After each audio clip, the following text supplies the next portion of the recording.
Our final topic on uncertainty is going to cover the last category that I think games use to make games uncertain in interesting ways, and that has to do with hidden information. So, something that makes a game uncertain is the stuff I don't know about the game. So, in the simplest way, I can make a game uncertain because I can just make it so big you can't get your head around it. That's complexity. I can make something uncertain because there's a piece of it that we just don't know until we generate it, and that's randomness, and that's clearly uncertain.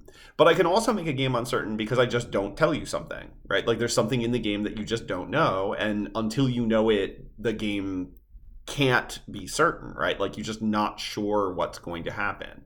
And so if you think about the game as an information space, you start to see that like I have lots of things I can manipulate about how a game works. Chess is an example of a game that has a totally open information space, right? Like I look at a board of chess and I see literally everything that could possibly happen on it. I can't get my head around all of it, but it's all available to me. Hidden information means I can't. There are things that aren't revealed yet, right? And so I look at the game space and I can't know everything that's happening at this point. And what's interesting about that is that everything in the game is knowable in a sense. There's like a way of finding out. And usually in a game of hidden information, I'm going to have an opportunity to find out what happened in the game. I'm going to learn the information space of the game. But I have to act before I know all of that information, right? That's like how the game works. Now, what's really interesting about this is like kind of how it feels to players. And like it leads to certain kinds of ways of play that I think are really interesting. And it's why I want to take some time talking about it, because I think it has some sort of inferencing ramifications. Below, you're going to see links to images of this game called Stratego. And you're going to see an image. I put the rules up too, but you're going to see an image of a board that's facing one side. So Stratego is a war game. And basically the way Stratego works is you have a flag and your opponent has a flag. And your job is to capture the opponent's flag. And you do that by moving a piece into the same square as the flag. Any piece will defeat the flag. But pieces can also fight. And when they fight, they basically compete based on the number on the piece. There's no randomness in how a fight goes. You just move a piece into another piece. And then the piece with the lower number typically wins. And there's a couple of exceptions to this. There are mines that can only be defeated by miners that are the number 8. So a mine will kill anything, but an 8 will defuse it. And then there's a general who's a 1. And so the lower number beats the higher number. So a 1 will beat everything. But there's a spy character that is beat by everybody but can beat the 1, the general. But generally speaking, lower numbers win. Now, what makes Stratego interesting is that when the game starts, the setup that you see on the players whose pieces you can see is not a predetermined setup. At the start of the game, the player gets all of their pieces and can organize them in any way they want in the first 3 ranks of their side. So all of those pieces you see there were determined by the player, right? Which means that the pieces on the other side were also determined by somebody. Now, when you look at those pieces and you ask yourself, what do I know about those pieces? Like, where is the flag there? The instinct you might have, like you might look at it and say, well, it's random, right? Because I don't know where it is. And that instinct, I don't want to tell you that instinct is wrong because the feeling is right, but the reasoning is wrong.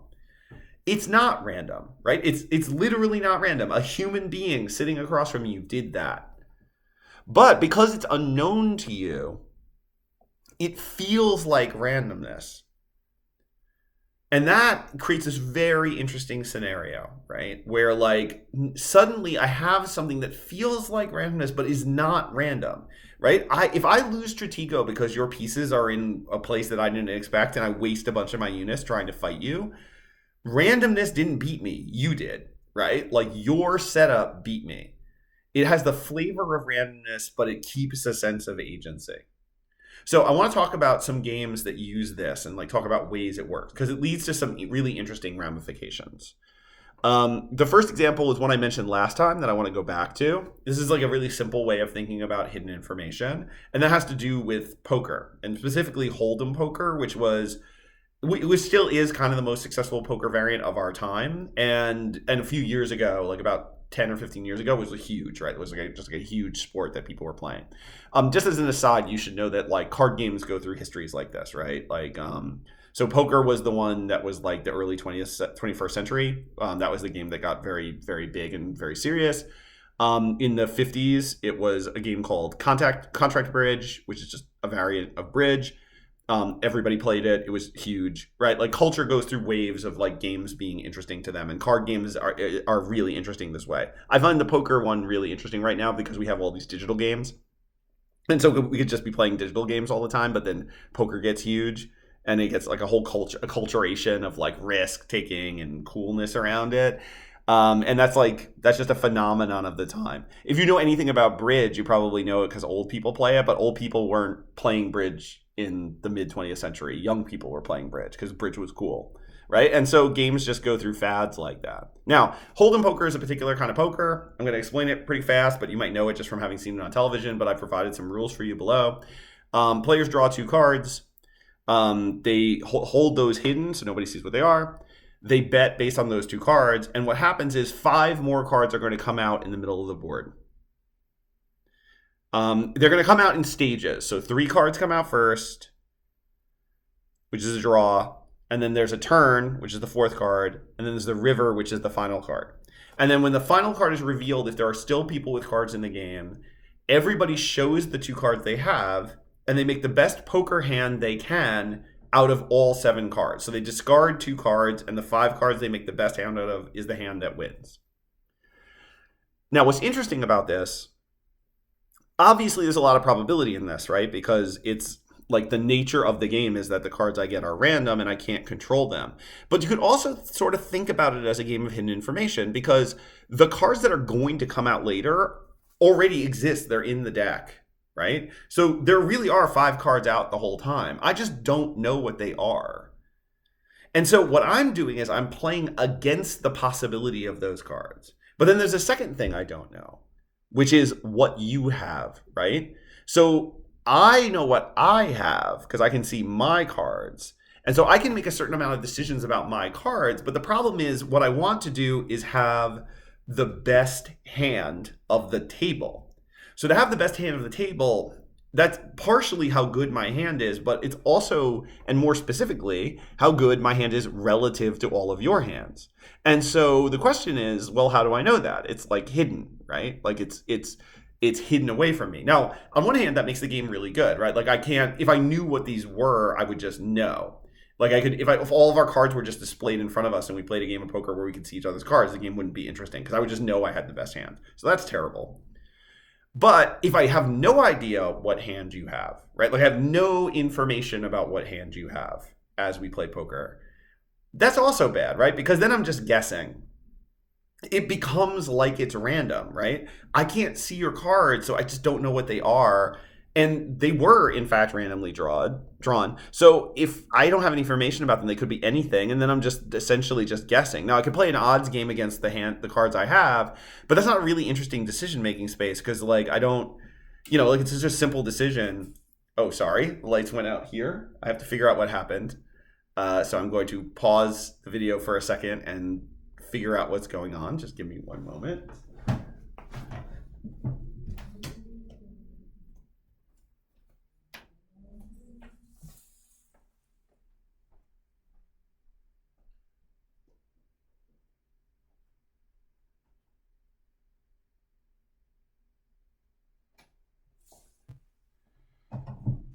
All right, I think I have enough light to continue to work. I apologize about this. I'm staying at a friend's apartment in Los Angeles, and I don't know how it works, but I don't want to interrupt this video, and I don't want to do it again, so forgive me for that little mistake there. Okay, so I don't want to see my opponent's cards because that's too much information. Now I just know I'm going to win, right? Game just becomes random of what I drew.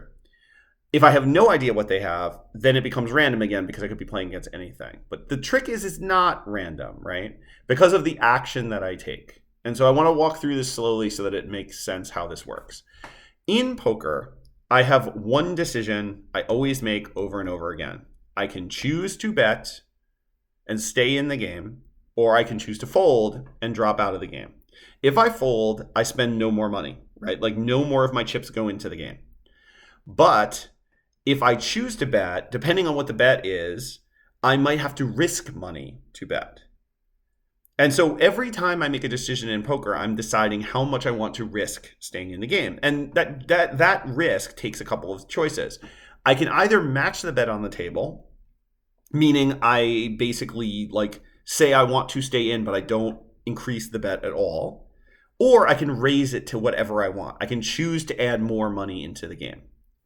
And then the only time the game advances is when all the players remaining have bet the same amount of money. So if I start a round and I put 2 in, to continue to play the game, you have to put 2 in. But if you put more in, you're demanding that everybody in the table put more in to make it work. Now, what's interesting about this, what I think is really fascinating about this, is that choice is not just a choice to stay in or out. It's a choice of risk, right? So when you choose to bet in poker, what you're basically doing is you're saying, I think my hand is this good, and so I want to see an amount of money come back. Now, I can go into like really sophisticated detail about why this is the case, but it's essentially because I know the odds of me winning, and I'm trying to win enough money to make up for the chance that I'm losing. Right? Just don't worry about the details of that. I'm happy to explain that. If you have questions, you can ask on the page, and I'll explain in more detail why that works. But essentially, I want to bet enough that it's worth my time to bet. Right? Like, I don't want to bet a small amount, and then when I lose, I can never make back the money I would have made if I had won. I want to constantly bet enough that I'm going ahead. But the bet is visible, right? The bet is information. So if you sitting across the table from me are looking at your hand, and then you can't see my cards, but you see me bet, then you have information about my cards, right? Because if I have a bad hand, I'm probably not going to bet very high, because I'm probably going to lose if I play. And if I have a good hand, I'm not going to bet small, because I'm not going to get as much money as I could get. So when I see you bet, you're telling me something about what your cards are. And then I can weigh that against my cards. And that's literally what it's called in poker. It's called a tell, right? It's like that's literally the thing we're talking about, is a tell. And so the bet becomes a signal of the hidden information. It's not perfect. You can lie, right? Like, you can bet very big on crappy cards, or you can bet small on big cards, which is actually much more common in poker. It's called the check raise is the phrasing for it, where you bet low first and then you wait for more people to come in and then you bet high. And it's a way of trying to like get money out of people, and not scare them out of a bet. But you don't do this crazily, because if you do this crazily, you're going to lose hands that you're going to waste money on that you knew you were going to lose. And you're going to not get money on good hands that you should have got money on. So it's a reliable tell, but it's not perfect. And then you're a human being in the space, right? So maybe you get nervous, maybe you twitch, maybe when you lie, you scratch your face, right? There's all sorts of things that you do when you're like lying or you're nervous about something that I could also be paying attention to, right? So I have the bet and I have your reactions. And so even though I can't see your cards, I get information about your cards. And that's what's interesting. Right? In Stratego, when I have the setups on the board, I don't know what any of your pieces are, but then some of your pieces move and the flag can't move. So everything that moves is not the flag. That's a tell about where the flags are. If you push pieces forward towards me, they're probably better pieces, because if you push a weak piece towards me, I'm just going to kill it. But you might be faking me out, right? Like, you might not be pushing a piece forward on purpose to make me think that you might be and then trick me. And that relationship is the relationship of hidden information. So if you use hidden information, the most important thing about it is that the information needs to stay useful to the game. It can't be totally revealed, because if it's totally revealed, it's not hidden anymore, and then it's not interesting. It just gets solved. But if it's too hidden, it becomes random, and then it's just guessing, and that's not interesting. What I want is something that's sort of in the middle. I sort of know what it is, but I can't be certain. You could trick me. That's where hidden information is fascinating. And to do that, you need tells. You need ways for me to know that the information is hidden. All right. So like systems like that, and this method I described here is a well-known game design method. And this method is essentially summed up as you think, I think, right? So if we just do this in the case of poker, you get a really interesting kind of scenario where I see you bet a low amount, right? And so I think that that means that your cards are not that good. But you know that. So you think that I think a low bet means the cards are not good. So I'm going to do a low bet on high cards.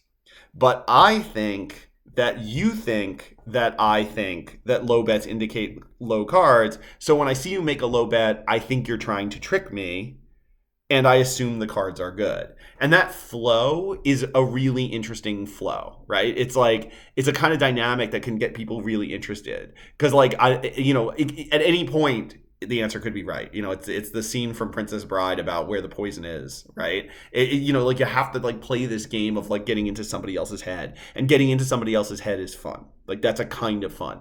And what's interesting about this kind of fun is it's all over the place. It's just like it's in all of these games that you wouldn't think of.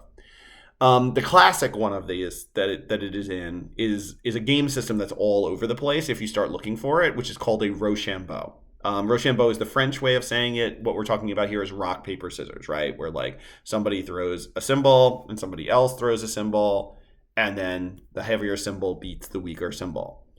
Rock, paper, scissors is based on what's called a triangle of effect, right? Where each symbol is beat by one symbol and beats another symbol, right? So scissors beats paper but is beaten by rock. Rock beats scissors but is beaten by paper, right? And so what that means is that any symbol is vulnerable when you throw it and can be beaten by another symbol, but also will beat a symbol. So what am I doing when I play rock, paper, scissors? I'm trying to read your mind, right? Like I'm trying to guess what you're going to throw so I can throw the thing that blocks you. This sounds random, but it's not. I can guarantee it's not random because for a very long time I ran a vampire LARP. And in the original rules of the vampire LARP, when you had a conflict in the game, a LARP is like a live action role playing game. So it's like a bunch of like 30 people showing up and telling a story together, and we all pretended to be vampires and then just like told vampire stories together. Think like Interview with a Vampire with some like Lost Boys mixed in it, right? Or like some Vampire Diaries mixed into it. If you did a conflict, you had to do rock, paper, scissors. I ran this game. I did rock, paper, scissors all the time. I won like 70% of the rock, paper, scissors games I played. Like definitely more than half. Like a lot more than half of them. There are rock, paper, scissors tournaments with champions in them, right? These are people who get good at rock, paper, scissors because they're good at predicting what people do. They get good at reading people's minds. Now, rock, paper, scissors does not sound like a very like broad game concept, and you probably don't play rock, paper, scissors a lot, but you've played probably a number of games based on rock, paper, scissors because there's a huge genre of games that is essentially based on rock, paper, scissors, and those are fighting games, right? Games like Street Fighter and Mortal Kombat and Tekken. At their heart, those games are Rochambeaus. They have triangles in them. They're rock, paper, scissors. Now, you might not see this, and if you don't play these games seriously, you probably don't know this because you think it's a game where you just like go and you hit a bunch of buttons to punch somebody. But if you study these games, right, and like the basic strategy of these games, you start to see something. There are three basic actions that everybody does. They strike, they block, and they do this thing called throw, right, where they grab an opponent and move them across the board. And the actions that you do as these characters fall into those categories. Things are blocks or strikes or throws. And if you study the basic relationships of something like Street Fighter, you immediately see the Rochambeau at work. If I am going to strike you, the best thing for you to do is to block. But if I block, the best thing for you to do is throw me. Because if I am blocking, it is much easier for you to throw me, and the throw will be more effective. But if I go to throw, you want to strike me because I am vulnerable to a strike. And that is at the center of Street Fighter, right? The heart of Street Fighter is this connection between I need to think about what my opponent's going to do, and I need to do the thing that's going to counter what my opponent's going to do. Now, Street Fighter is a really interesting example of rock, paper, scissors because it's very fast, right? Like all of this is happening by you hitting button combinations on the board. Now, there's a complexity to the button combinations. There is, like, again, like all games do all of these things, right? So there's a complexity to the skill of doing Street Fighter. And so you have to learn how to Hadouken, and that just like takes a little bit of skill. But everybody who's good at Street Fighter can automatically do those moves. Like no one fails to do a move at the highest levels of Street Fighter. So that's not really what the game is about. And there are Street Fighter tournaments, as you probably know, and they're big ones where like people take them very seriously, and they're very skilled Street Fighter players. So what's going on at that level? Well, you have a character, right? And I'm looking at your character and I know what your character's abilities are. So I know there's a chance that you're going to do certain things. There's certain kind of combos you're looking for, right? There's certain kind of turbos you can hit. There's certain kind of chains you could make that could do a lot of damage. And so I'm looking at my character and looking at your character and I say, okay, well, since you're playing Dalsim, I think you're going to do this. But because you know that I know that you're playing Dalsim, I'm going to do things against that. And then I know that you know that I know, and then we end up in the loop of kind of causing this kind of trouble. Now, the Street Fighter leans into this with tells, right? There are tells in Street Fighter. And there are tells in lots of games like this, and lots of games that are fighting games based, like brawlers and things like that have these too. Like Hades has this, like in terms of like, how do I know how to time my opponent's attack? Well, the attack is an animation, right? Like it's a digital game where the character is going to simulate the attack against me. And so when they do that, the animation has a lead in it, right? There's a few frames at the beginning that give me an indication of what I'm going to do. So if I'm going to Hadouken you, right, there's a frame of me going back to do it, right? And it happens with enough time that if I notice it, I can act on it. But I have to notice it in the very earliest beat. I have to be paying attention to these like tiny, tiny little frame differences. And often actions that go in different directions have the same starting frame conditions. So I might see a first frame movement and I have to guess if that's a strike or a block. And I'm not totally sure when I see it. And so what I do when I play Street Fighter is I very, very, very quickly try to tree out everything that you might do, everything that I can do in response, assume we both have that knowledge, and then play a you think, I think game about what I think you're going to do. And then I throw my rock or my scissors or my paper based on that. But I do it with enormous complexity of different kinds of powers, different kinds of positions on the board, different kinds of relationships, right? And then, of course, each character has its own kind of rock, paper, scissors mechanics, and I have to just like figure out how to make them work. That's like a super interesting example because like if you don't understand that game or you don't play that game a lot, this is invisible to you, right? Like you have no idea that that's the strategy of this game. But at its heart, that's what the whole game is. It's just trying to read your opponent's mind. It's mastering a set of moves and then mastering the possibility space of those moves, neither of which is that complicated. Like actually, these things are skill-based things, but they're not the most difficult skill-based things, and it's not the most difficult strategy. The challenge of the game is predicting what the other person is going to do. And if I do that properly, I can own that opponent. And really skilled Street Fighter play is always about that kind of prediction. So I posted a video before that's a famous Street Fighter video. And when you watch it, if you don't know Street Fighter, the thing you need to understand is that the character, when everybody goes crazy, is essentially blocking this massive multi-step action that the attacking player is doing. And the player manages to block every step of it. And what you are seeing is a masterwork of a bunch of different skills at once. There's the physical dexterity of making all the moves that happen. There's the memorization of the complexity of the space to just like know what every attack is going to be. But there's also the fact that the player caught that was what the opponent was going to do and then initiated all the actions from muscle memory from that first beat, because none of that skill would have mattered if the player called it wrong. The player read the mind of the opponent and won. So hidden information is just like a super interesting game design feature, right? It's something that's pretty easy to do, and it's like a way you can kind of take a game and make it more like intriguing right away. Just look at all the information you give somebody and just hide some of it. Like put it so that it reveals later. Put it so that it's in somebody else's head, and you just let the other person make the decision. You let that complexity of the you think I think make it work for itself. Make it so that the information is an action in the game, right? Like another possibility here is that hidden information is something that you can deal with. In war games, this is articulated as the concept of fog of war, right? When you play certain kinds of games, parts of the map just start hidden, right? And you just can't see what's going on in them. So StarCraft famously has this, right? Like I can't see the whole map when I start StarCraft. I can only see the area around me. So part of my decision making is just getting information, right? Like I don't need to get that information. I could just play my game without it, but I'm playing blind. I don't know what you're making. And I want to know what you're making because if I know what you're making, I can counter it.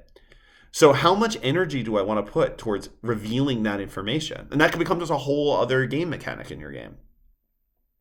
So what's really nice about hidden information is it functions like randomness, but it brings everything back to agency, right? Like the information is there. It's not random. You could know it.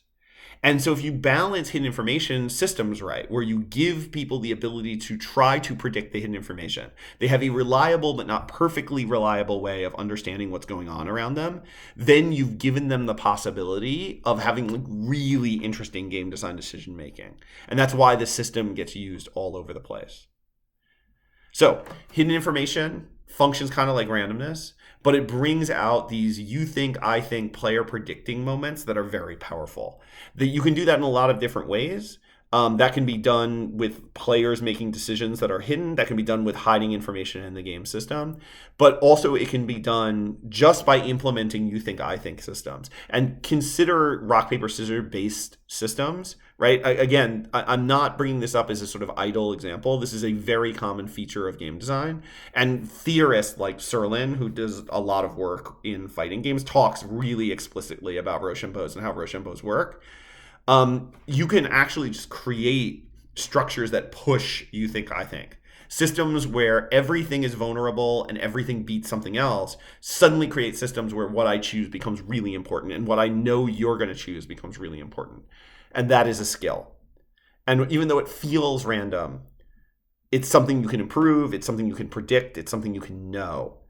And that makes it something with agency. So I hope these 3 videos have given you a kind of range of game design tools you can start to think about. Remember that the thing you're really trying to do here is make sure the game remains interesting to players. That means they don't know what the outcome's going to be, and they feel like they have control of how they get to that outcome. And when you put those 2 things together, what you want is uncertainty, not guessing, right? Uncertainty is not guessing. It's not being in the dark. Just to use I guess I ended up with lighting that kind of makes sense. You can see me, but you can't see anything else. We're in an uncertain environment. Kind of nice for Halloween, I guess. It's not that I know something fully, because that's bad. It's not that I'm purely guessing and I have no idea, because that's not uncertainty. That's just guessing, and I don't feel like I make choices when I guess.